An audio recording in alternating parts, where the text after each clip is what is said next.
मेरे साथ बोलिए, भारत माता की। जरा जोर से बोलना पड़ेगा। शिवाजी महाराज का जयकारा हम सब लगाएंगे। मेरे साथ बोलिए, जय जय जय जय जय शिवाजी, जय जय जय जय जय भवानी। मंच पर उपस्थित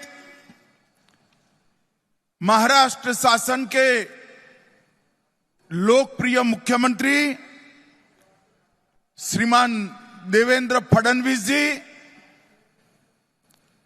महाराष्ट्र के पूर्व मुख्यमंत्री और अभी के उप मुख्यमंत्री श्रीमान एकनाथ जी शिंदे, महाराष्ट्र के उप मुख्यमंत्री श्रीमान अजित दादा पवार जी,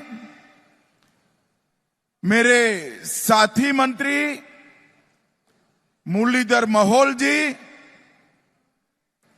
भारतीय जनता पार्टी के प्रदेश अध्यक्ष श्री रविंद्र चौहान जी,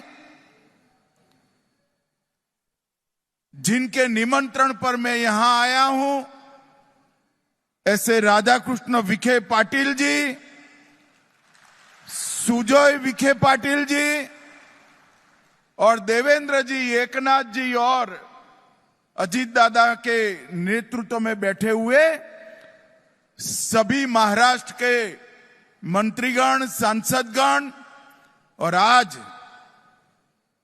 पद्मश्री पाटिल और पद्म विभूषण बाला साहब विखे पाटिल को उनके कामों को याद करने के लिए एकत्र आए हुए सभी किसान भाइयों बहनों को मेरा प्रणाम, नमस्कार। मित्रों, आज मैं आया हूं, मुझे अच्छा लगा कि यह भूमि को, यह जिले को पुण्य श्लोक अहिल्याबाई के नाम के साथ जोड़ा गया है। जब एकनाथ जी मुख्यमंत्री थे, देवेंद्र जी उप मुख्यमंत्री थे, भाजपा सेना सरकार ने औरंगाबाद का नाम भी बदला और यहां अहिल्याबाई का नाम भी रखा। ये वही लोग कर सकते हैं जो शिव छत्रपति के अनुयायी हैं, जो औरंगजेब की धारा को आगे बढ़ाते हैं। उनमें इतना हिम्मत नहीं है कि औरंगाबाद का नाम धर्मवीर संभाजी महाराज के नाम से। भाइयों बहनों, आज प्रवरा नगर में आया हूं। पूरे देश में ये नगर सहकारिता की पंडरी के रूप में माना जाता है और इसका मूल कारण पद्मश्री विखे पाटिल साहब। उन्होंने पूरा जीवन इस क्षेत्र के, महाराष्ट्र के किसानों के कल्याण के लिए लगाया। इसके लिए मैं बाद में बहुत डिटेल में बात करूंगा, परंतु सबसे पहले महाराष्ट्र के किसानों पर एक प्रकार से इंद्रदेव ने इस बार आफत भेजी है। 60 लाख हेक्टेयर से ज्यादा किसानों की भूमि और उनकी फसल बर्बाद हुई। वित्तीय वर्ष 25-26 में केंद्र के शहर के तहत 3,132 करोड़ रुपया हमने महाराष्ट्र सरकार को दिया है। उसमें से जो 1,631 करोड़ रुपया था वो अप्रैल को ही दे देने का काम हमारे नेता नरेंद्र मोदी जी ने किया है। और महाराष्ट्र सरकार ने भी कई सारी पहल किसानों को मदद करने के लिए करी है। कई सारे फैसले किए। 2215 करोड़ का राहत पैकेज दिया, जिससे 31 लाख से ज्यादा किसानों को मदद मिलेगी। 10,000 रुपया नकद और 35 किलो खाद्यान्न देने का भी महाराष्ट्र सरकार ने इनिशिएटिव लिया है। केवाईसी की शर्तों को एक बार के लिए थोड़ा रिलैक्स करा है। शॉर्ट टर्म फाइनेंस के ऋण को वसूली पर रोक लगाई। भू राजस्व और स्कूल की परीक्षा में भी छुट्टी देने का काम किया है। ये आपका महाराष्ट्र सरकार का त्रिमूर्ति जो है, देवेंद्र जी, एकनाथ शिंदे और अजित दादा, तीन में से एक भी बनिया नहीं है, मगर ये तीनों बनिए से पक्के हैं। मुझे पद्मश्री पाटिल का मूर्ति का अनावरण कर कर बुलाया और पूछ लिया तरीके से, अच्छे तरीके से, कि भारत सरकार महाराष्ट्र के किसानों के लिए क्या करेगी। कल ही तीनों ने लंबी बैठक मेरे साथ करी है। मैंने मोदी जी की ओर से उनको आश्वस्त किया है कि महाराष्ट्र सरकार हमें डिटेल रिपोर्ट भेज दे। मोदी जी महाराष्ट्र के किसानों की मदद करने में जरा भी देर नहीं लगाएं। और मित्रों, ये सब इसलिए हुआ है कि किसानों की चिंता करने वाली एक सरकार महाराष्ट्र के लोगों ने चुनकर लाई है। हमारे एनडीए के सभी विधायक अपने 1 महीने का वेतन सीएम रिलीफ फंड में दिया है। अभी अभी राधाकृष्ण विखे पाटिल जी ने शुगर मिल से भी घोषणा की और देवेंद्र जी की अपील को प्रतिसाद देने के लिए कई सारे ट्रस्ट भी आगे आए हैं। भाइयों बहनों, आज यहां मेरे आने का एकमात्र कारण है पद्मश्री डॉक्टर विठ्ठलराव विखे पाटिल और डॉक्टर बाला साहब विखे पाटिल के पुतले का, आदम कद से भी ऊंचे पुतले का अनावरण करना और उनको कार्य की अंजलि देना। डॉक्टर विठ्ठलराव विखे पाटिल जी भारत के सहकारिता के आद्य पुरुषों में से एक। महाराष्ट्र के सहकारिता का इतिहास उठाकर जब अभ्यास करते हैं, पद्मश्री विखे पाटिल, धनंजय राव गाडगिल और वैकुंठ भाई मेहता, ये त्रिपुटी ने महाराष्ट्र के किसानों के लिए सहकारिता की नींव डालने का काम किया। और पद्मश्री पाटिल ने समग्र दुनिया में एक प्रकार से सबसे पहला कोऑपरेटिव साकर कारखाना डालने का काम हमारे पद्मश्री पाटिल ने किया। और इसके कारण न केवल महाराष्ट्र, गुजरात, कर्नाटक, उत्तर प्रदेश, कई राज्यों के किसान समृद्ध हुए और साकर कारखाना, उसका मुनाफा व्यापारी के घर में जाने की बजाय किसानों के बैंक अकाउंट में जाने की व्यवस्था आज देश में बनी है। तो उसके पुरोधा, इसके स्थापक डॉक्टर विठ्ठलराव विखे पाटिल जी थे। मैं आज वो महान आत्मा को मनपूर्वक याद करना चाहता हूं। उनके ही सुपुत्र डॉक्टर बाला साहब विखे पाटिल जी, इन्होंने कोऑपरेटिव को तो मजबूत किया, मगर कोऑपरेटिव इंस्टीट्यूशन के माध्यम से शिक्षा, स्वास्थ्य और ग्रामीण विकास, ये तीनों क्षेत्र के अंदर कोऑपरेटिव का मुनाफे से विकास करने की एक नई परंपरा बाला साहब विखे पाटिल ने डाली। 8 दशकों से अधिक लंबे अपने जीवन में 7 बार सांसद चुनकर आए और अटल जी की सरकार में उन्होंने बहुत अच्छे से काम भी किया। मैं 2 बार उस वक्त उनको मिला था। हमारे गुजरात में एक माधुपुरा कोऑपरेटिव बैंक डूब गई थी, तब वो वित्त मंत्री का काम संभाल रहे थे, एमओएस वित्त थे।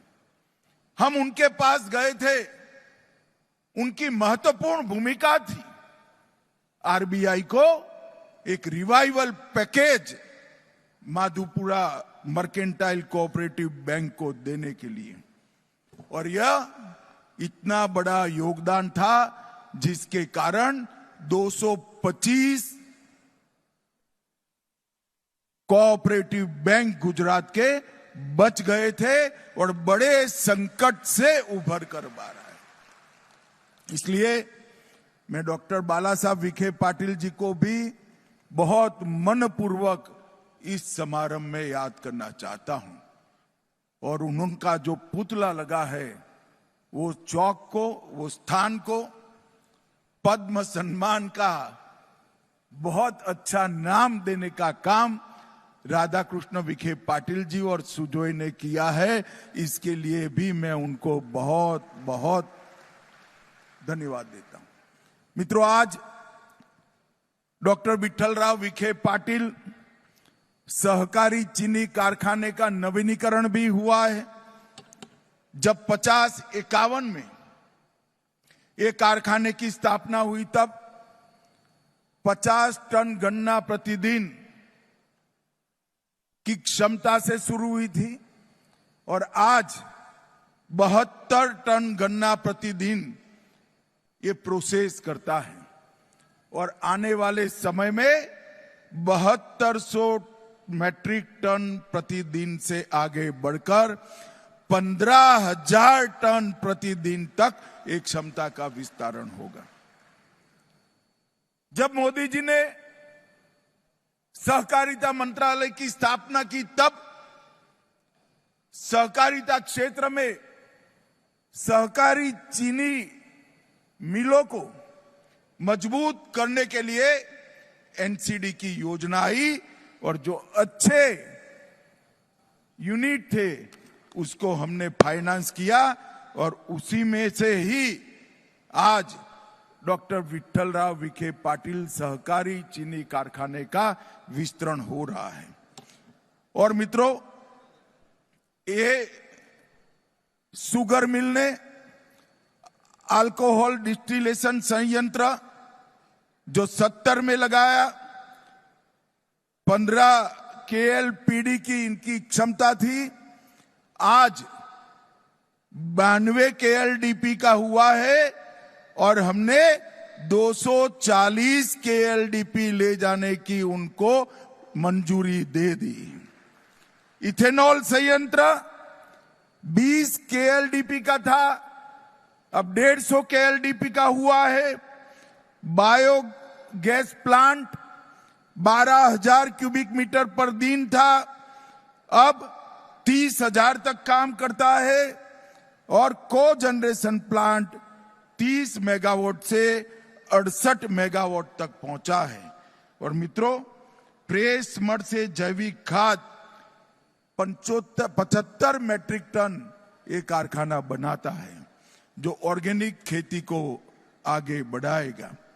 मित्रों, ये ठोस कदम अच्छे तरीके से चल रहे इस कारखाने ने बनाए हैं और मोदी जी के नेतृत्व में शुगर मिलों की संख्या में 67 की वृद्धि हुई है। चीनी उत्पादन में 10 लाख मैट्रिक टन की बढ़ोतरी हुई है।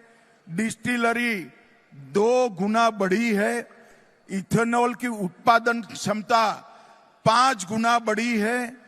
इथेनॉल की आपूर्ति 10 गुना बढ़ी है और पेट्रोल में इथेनॉल का ब्लेंडिंग 20% तक पहुंच गया है। ये सभी बताता है कि मोदी जी के प्रधानमंत्री बनने के बाद हमारे कोऑपरेटिव शुगर क्षेत्र को कितना बड़ा फायदा मिला है।